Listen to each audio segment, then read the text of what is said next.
This is Frontline host Ryan Stanton. Before we get into today's episode, I wanted to invite all of our listeners to join me in Chicago this October for the 2026 ACEP Scientific Assembly. Alone, we each take care of our patients, but together, we can change the face of emergency medicine. Join me and thousands of your colleagues for ACEP 26. Register now at acep.org/ACEP26 and get free access to ACEP anytime. We'll see you in Chicago.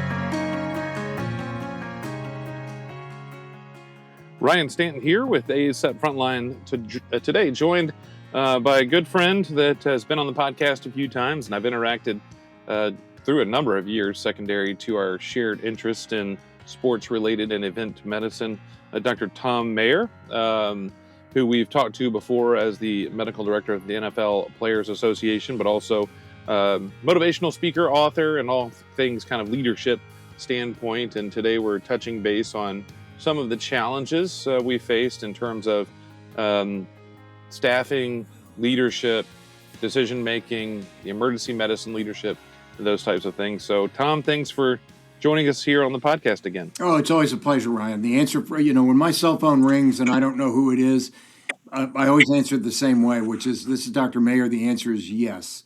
Now let's figure out what the question is. And I know who it is when you call, so the answer is always yes to Ryan Stanton, our leader, soon to be in charge. So I'm delighted that you're going to be holding the helm for all of emergency medicine for us.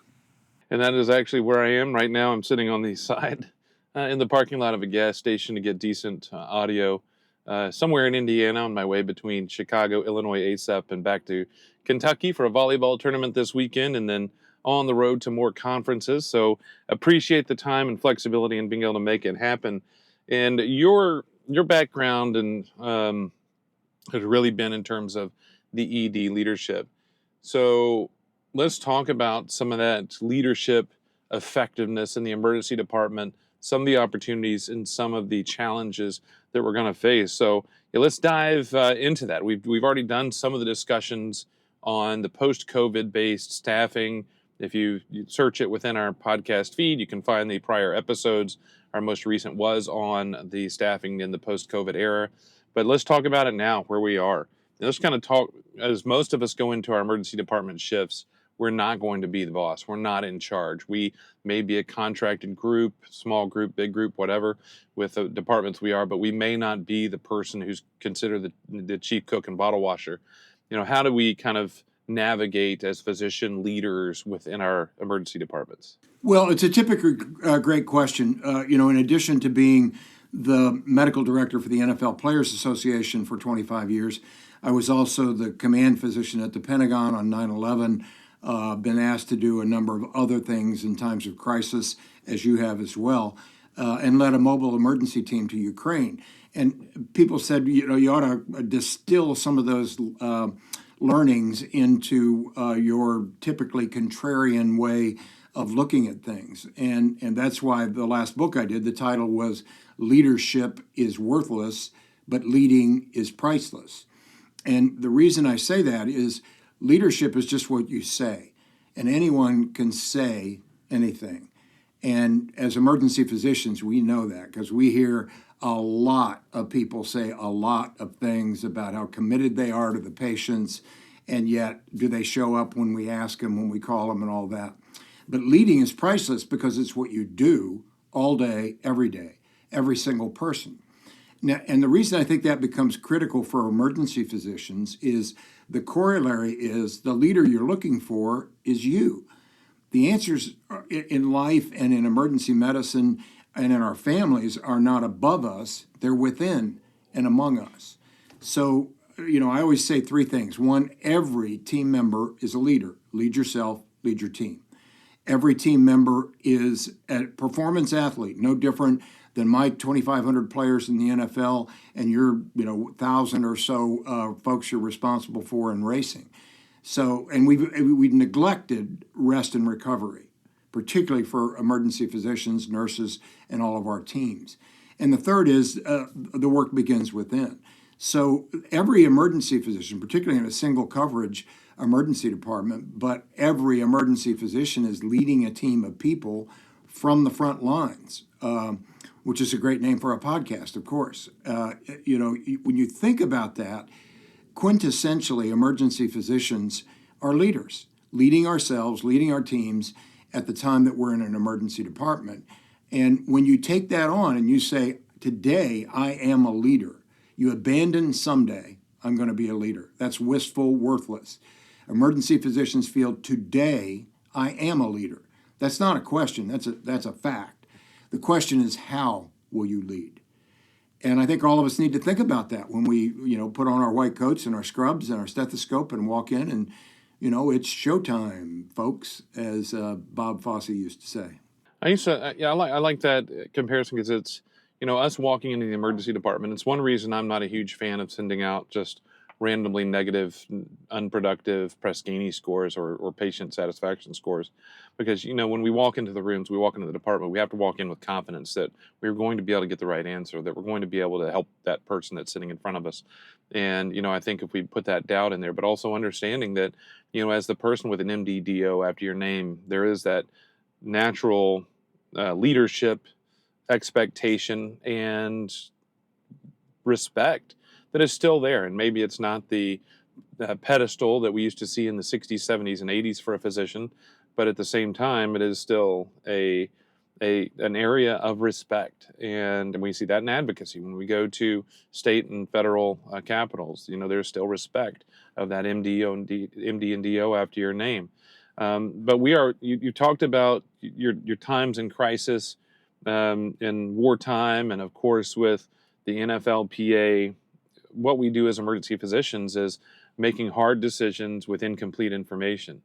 And, there's so little in this world that they make that it's that type of situation. It is, in most situations, non-crisis situations, it's getting all the information, then making a decision based on all the information. Whereas we are, excuse me,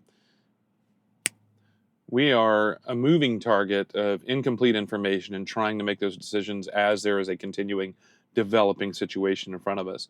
So talk about that a little bit, our leadership as physicians of making those decisions and being comfortable, and maybe even at this point focusing on young physicians, early physicians, residents, on making those decisions with incomplete information, but also making decisions, taking action, but at the same time keeping an open mind that this is a living document that we are going to continue to adjust as more information comes in. Well, I think that's the quintessence of what we do. We're in the midst of chaos, cacophony, and confusion. That's the definition of an emergency department.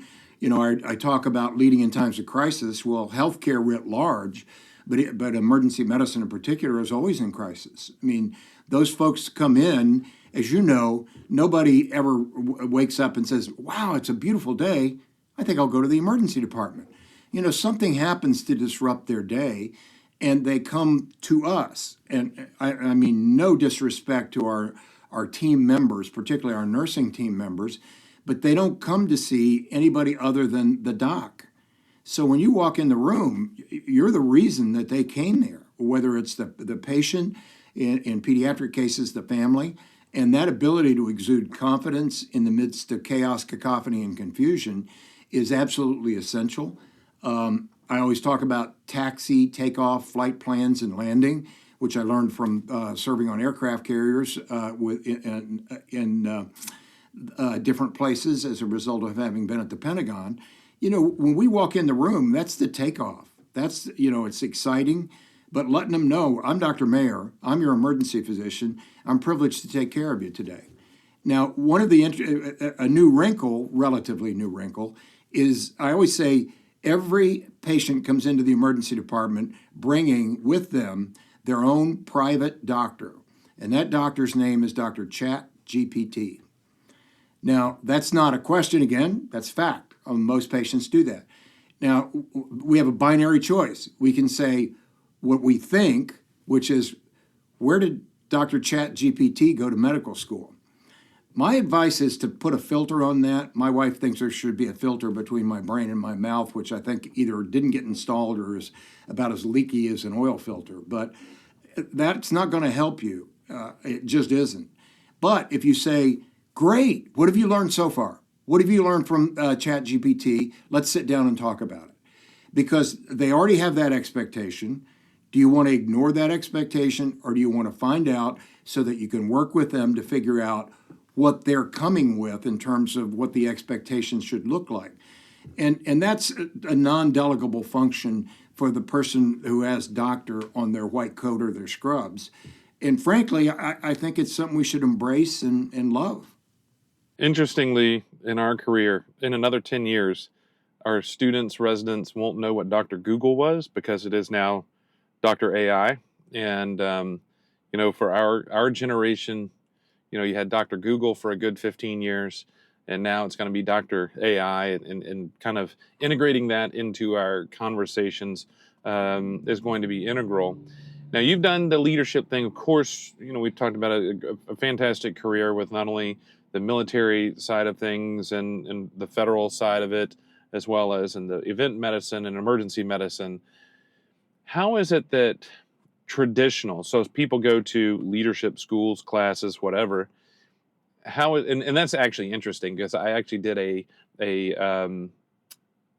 kind of a corporate leadership program at one of the universities I worked for, and it was very interesting because they didn't understand a lot of the leadership and decision making and things that we did in the emergency department, and they just, in fact, this one thing that I talked about, they were just blown away that that's something that happens and it should never happen in leadership. And I'm like, well, it has to happen because we are dealing with people that are actively trying to die, and we have seconds to actually avert that. And if somebody wastes that time or is distracted or doesn't do their job, then we have the opportunity to lose somebody.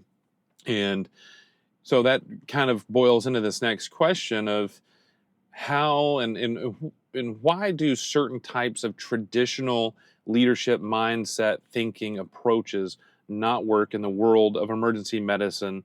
As you mentioned, the chaos and cacophony of the environment we work, and not just within the walls, but outside the walls, where the emergency medicine mindset is kind of the healthcare addressing that. Well, interestingly enough, I speak as much to non-healthcare groups as I do healthcare groups these days.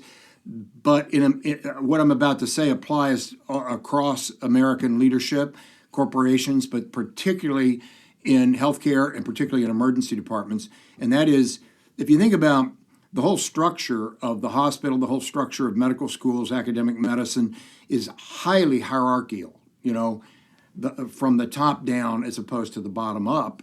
And therefore, you wait in line. You wait in line. I think one of the worst, most nasty, negative, demeaning, demonic things you can say is this person is a future leader. Future leader? Like I'm a leader, Ryan's a leader, but all these other people, no, not so much. You step into an emergency department, you're in charge. You're large and in charge, and they're expecting you to be that way, and that doesn't allow for hierarchy. That's how many times have you and I had a nurse come to us and say, Doc, have you thought about, and you will go, oh, this epiphanous moment, and how many times have we called used to be attendings, now it's hospitalists, to say, I can't, the numbers look fine, but the patient, they just don't look right. You need to admit them. Or you need to see them tomorrow morning, or whatever it might be. And so I think the walls of all that hierarchy have broken down. As you know, there are tons of people who embody what I predicted about 20 years ago, which is that large groups, medical staffs, academic organizations would have as their CEOs, CMOs, COOs, emergency physicians. Because we're used to that. We understand that. We understand that the corner office is just a location, and you can't help people in a corner office. You need to be out in the trenches to be able to make the biggest difference you possibly can. And that's why I say it's not the C-suite that matters as much as the we-suite, the people who do the work, because they know what works and what doesn't and what needs to be fixed. And I think that's one reason emergency physicians do so well in the leadership realm, in the C-suite. It's because we are used to making these decisions on incomplete data, being able to understand that for us, chaos is every day, and trying to bring some coordination to that chaos is our job. And, I don't think a lot of leadership understands that approach. And I think a lot of physicians that don't go into emergency medicine or the acute phase of healthcare understand kind of that chaos. It's, very much that mindset of this is the way it's supposed to go. And if you rock the boat, then may not necessarily be ready for it. And actually, we're actually more shocked when the boat isn't rocking. And that's when we use the Q word, and everybody thinks that you've stepped on a line in baseball. Is that we are more uncomfortable when there isn't chaos than when there is chaos, because the chaos is what we know. Um, we talked in the past about the fact, and we actually dove into this quite a bit with the post-COVID episode of the moral injury, burnout, the challenges we face as physicians. I actually had a conversation yesterday. If you're not on the video version, you don't see that I'm actually contrasting right now because I have a Wrigley Field t-shirt on and a White Sox hat. We went to the White Sox game yesterday with Illinois ACEP, and I was talking to one of the physicians there, and we were talking about burnout and moral injury and those types of things. And I said, for me, it's not the patients, the care, the sick. I still love, love, love taking care of the sickest of the sick. And I don't want people to be sick, but if you're going to be very sick, I want you to be in front of me so I can help take care of you. And it's the other stuff, the outside stuff, the pressures, the metrics, the satisfaction, the things that people are trying to improve healthcare, or they think they're trying to improve healthcare, but just make it more difficult for us on the front lines.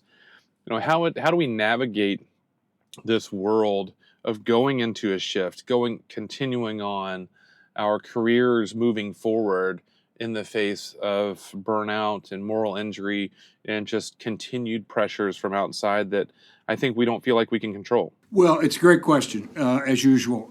Wendy Dean, the great Wendy Dean, and she'd be a great guest for your podcast. I'll make that introduction if you'd like. She's the one who applied the term moral injury to healthcare originally in a stat article. But we just wrote a piece basically talking about hospital boarding and moral injury. And the fact that, it's inconceivable that healthcare institutions would allow the boarding that goes on. And as you know, we don't call it ED boarding because that implies the problem is with the emergency department. The problem, they're hospital boarders because the problem is with the hospital and its inability to manage the demand capacity ratio that's there. And, all of us see this. I can tell you I was rounding, I won't say where, but I was at a major academic institution, and their mantra was patient first. It's all over the walls in the hospital. And I always say, by the way, it's not the words on the walls that matter. It's the happenings in the halls that matter. So the CEO said he wanted to round with me when I was there. And I said, fine, I'll be happy to. Borders everywhere. And there's this 85-year-old lady on a hard stretcher with her 90-year-old husband. And the poster above her says, patient first. And I turned to the CEO and said, which one? And he said, what do you mean? I said, which patient? Because it doesn't look like it's her. She doesn't look like she's first. And interestingly enough, it was one of those epiphanous moments where it started a conversation, I was told after I left, about, you know what, we can't talk about the patient first, let alone the burnout, the well-being, all those efforts, and allow things like that stress us out because we want to take care of our patients. I don't know, and I'm not being pandering when I say this, I don't know any group of people, but certainly no one in the House of Medicine that's so fanatically committed to their patients as emergency physicians. You can insult me personally, I couldn't care less. But you offend my patients, you don't give me what I need to take care of my patients, we're going to tussle. That's an interesting conversation that I had at that academic center I was talking about in the meetings. And anytime I felt like we were getting off target, I'd say, how is this impacting the physician-patient relationship and our patients' chances of maximizing their outcome? And because I felt like we were so off target so many times of these projects and things that seemed like great ideas, and somebody probably very proud of them. And then I say, well, how does this impact that relationship between the practitioner, the patient, and their outcomes? And that's one reason. That's one way I lead through ACEP is how do we support and advocate for physicians to maximize the outcomes of our patients, every single patient that needs us. And each of those kind of falls into that realm. You talked about some of the overcrowding pieces, the hospital boarding pieces.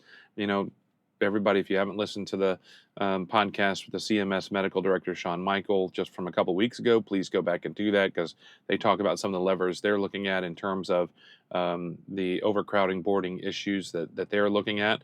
And thankfully now it's on the radar of the state and federal policymakers. And just like any good 12-step program, your first step in that program is to admit you have a problem. And I think we're finally to that point with hospital crowding. It's now seeing how it's going to be addressed. But it's how do we maximize that relationship? So as we wrap up today as emergency physicians heading in with your community academic, no matter stage of career, walking in to be that advocate for your patients with your department, your group, with your hospital, with your system. How do we, because I think that purpose is really what gives us value. That purpose of going in and knowing that the world, the system, that patient is better because I was there, that you were there, that everybody, that whoever that physician is, and we'll talk about that in October, actually. It's how do we, kind of those tips of going into our next shift to be the best physician, the best advocate for the outcomes of our patient and system. Well, I think I would say two things, bracketing. Number one, when you walk in, saying to yourself when you get out of the car or just before you get out of the car, I'm a leader. That's not a question. I am going to lead today. How am I going to lead? Am I going to be consistent with my mission, vision, and values? What am I likely to see in there? I mean, if yesterday you had borders and the day before that you had borders and the day before that you had borders, you're probably going to see borders when you come in. And so how are we going to deal with that? How are we going to work as a team? But leading the team and leading yourself, I think, are critical pieces.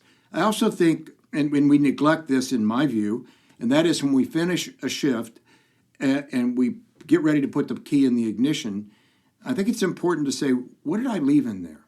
What was my legacy?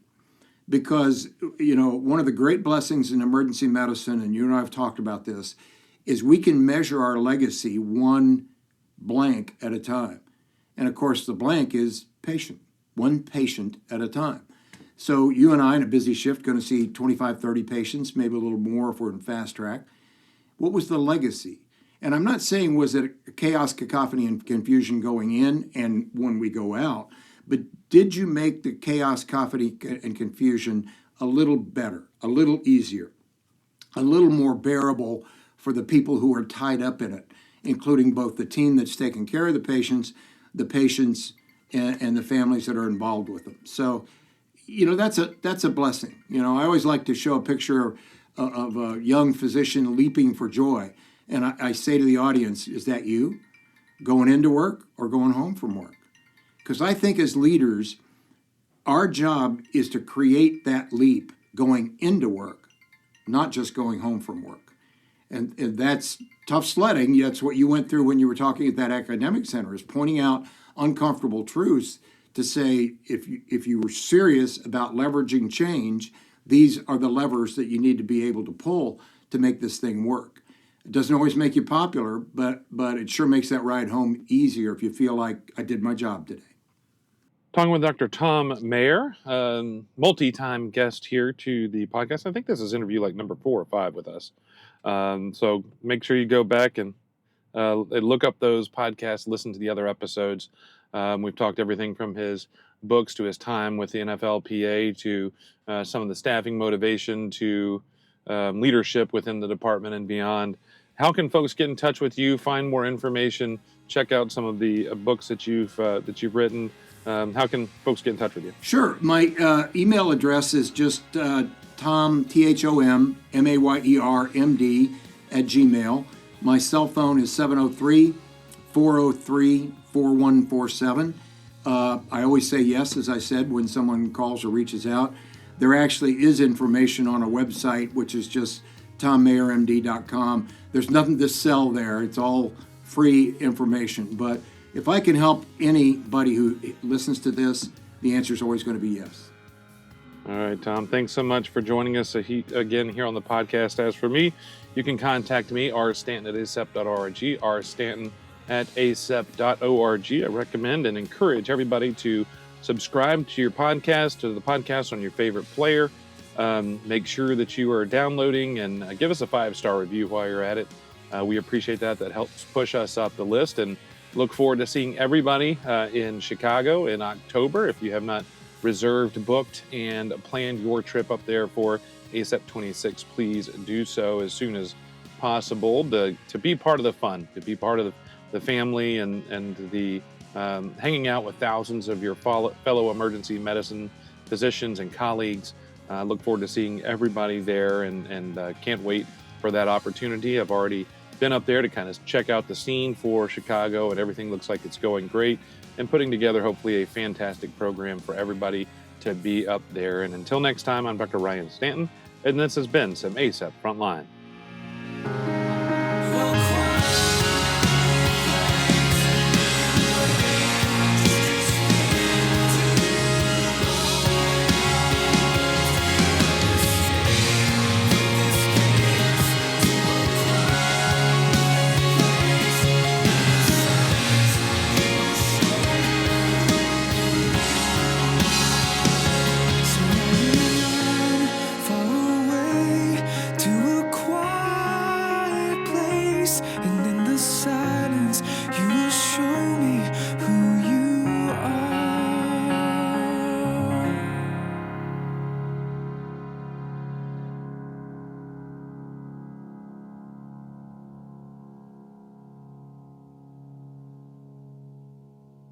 If you're not on the front lines, you're on the sidelines. Cue the music. Bow, bow, bow. There. Quiet place, all Yeah. alone. Da, da, da.